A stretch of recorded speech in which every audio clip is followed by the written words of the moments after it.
On a affaire et on a problème. On n'a pas de problème. Officiellement, on a problème. C'est-à-dire que on a un problème. Je n'ai pas de tout naïe soit na courage on a problème. On a problème parce que tu as un problème où est la nuit. Tu vas vous ça va dans la télévision ils ont au niveau ça on a eu la faille. Oui là. Mais non. Il y a un moment ici au Babylon mususu. Bino boza na presse. Et ça bino il faut éclaircir. C'est pas normal. Non. Il y a quoi entre des artistes? Non, rien. Vous êtes des bons, vous faites du bon travail, mais vous ne vous entendez pas.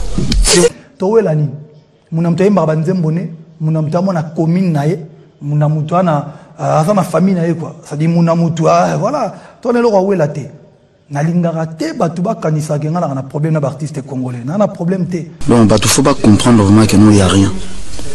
Donc Aza ndekonanga artiste. Ouais. Asalam sala na bien.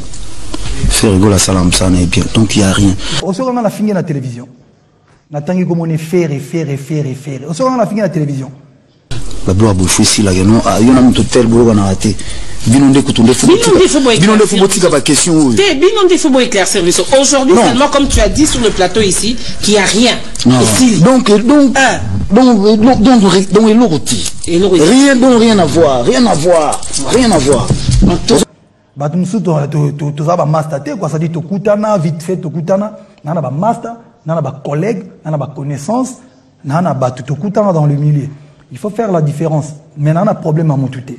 Bon, retourne à un côté de Baranki, on a bis aux armes, les marquis, entre les à l'époque, on a bis. Ah, yo sont pessimés, on va monter en tout l'année. Si on habite, bilo au coup de yon de photo, bilo les marquis, bon, nous, on a attendu. Les marquis, bah oui.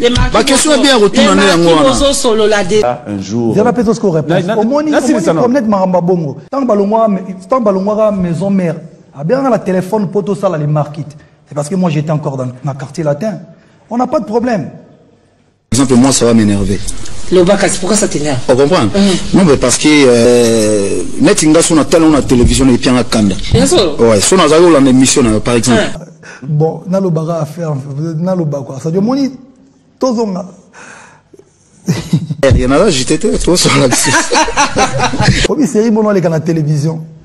N'a le baga, moni, biso artiste congolais. Il faut tout ça, la collaboration avec l'artiste, c'est important. Il faut la featuring et salama. C'était trop savant pour l'artiste congolais. Non, on était wow, Johanna Asila, mais je n'ai pas que les lots batunio surtout, comme on dirait entre guillemets, excusez-moi le terme, bon, entre guillemets, tout comme la recherche à featuring, ça dit quota en désordre de featuring. C'est une bonne chose. Mais ça j'ai capté, bah doit comprendre que en fait on a une avance. Il y a au moins trop d'avance comme dans la studio photocota déjà, tout ça est là au Monaïe.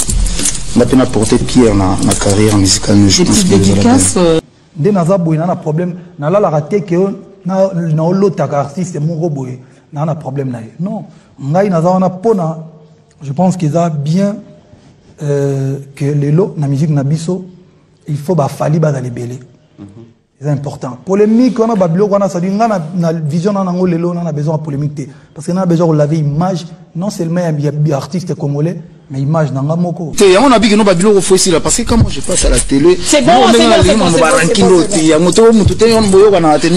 Place c'est ça mon nez pour na biso belé. Ngai nazali, yazali.